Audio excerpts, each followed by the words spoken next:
Salut sur vous. En quête de patrimoine, découvrons notre histoire. La vie des saints. 30 septembre, nous fêtons Saint Jérôme. Jérôme naquit vers l'an 331 à Stridon, petite ville située sur les confins de la Pannonie et de la Dalmatie. Issu de parents riches et distingués, il put satisfaire son goût précoce pour l'étude.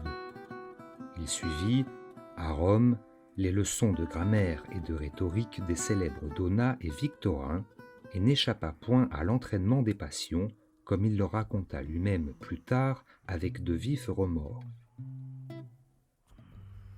Voulant étendre le cercle de ses connaissances par des voyages, il visita plusieurs villes florissantes de la Gaule, entre autres celle de Trèves. Ce fut là qu'il prit la résolution de ne plus seulement paraître chrétien, mais de l'être en réalité et de servir Dieu sans réserve. De retour à Rome, il reçut le baptême sous le pontificat de Libère et se rendit à Aquilée, où il se fit d'illustres amis qu'un événement grave, on ignore lequel, l'obligea bientôt de quitter, 372. Il alla en Orient, y parcourut plusieurs provinces pour profiter des lumières des savants et des vertus des ascètes.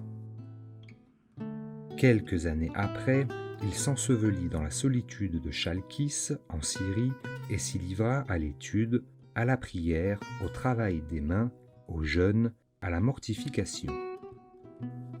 Malgré toutes ces précautions, il fut troublé par le souvenir de ses anciens plaisirs, dont les images séduisantes obsédaient son esprit et ne lui laissaient un peu de calme que lorsqu'il se jetait tout en larmes au pied du crucifix. Sa principale étude était celle de la Bible, pour laquelle il apprit l'hébreu.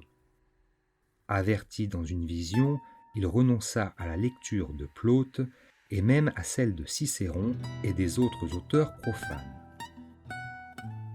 En 379, Paulin, patriarche d'Antioche, faisant violence à son humilité, l'ordonna prêtre.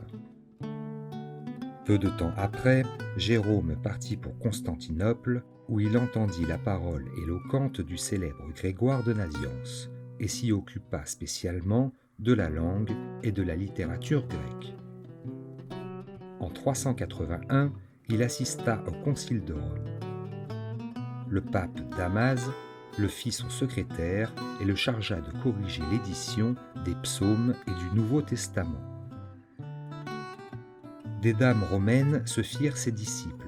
Sainte Paule et sa fille Eustochium l'accompagnèrent à Bethléem pour se consacrer à Dieu sous sa direction. Là, après avoir étudié à fond l'hébreu, il parcourut la Palestine en tous sens. Il traduisit en latin l'Ancien Testament, commenta plusieurs des livres saints, défendit l'ascétisme et l'état de virginité contre Jovinien, combattit l'origénisme de Ruffin et à la prière de saint Augustin le pélagianisme. Il dictait à la fois à 6 secrétaires.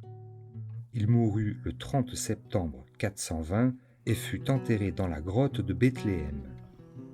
On a depuis transporté son corps à Rome.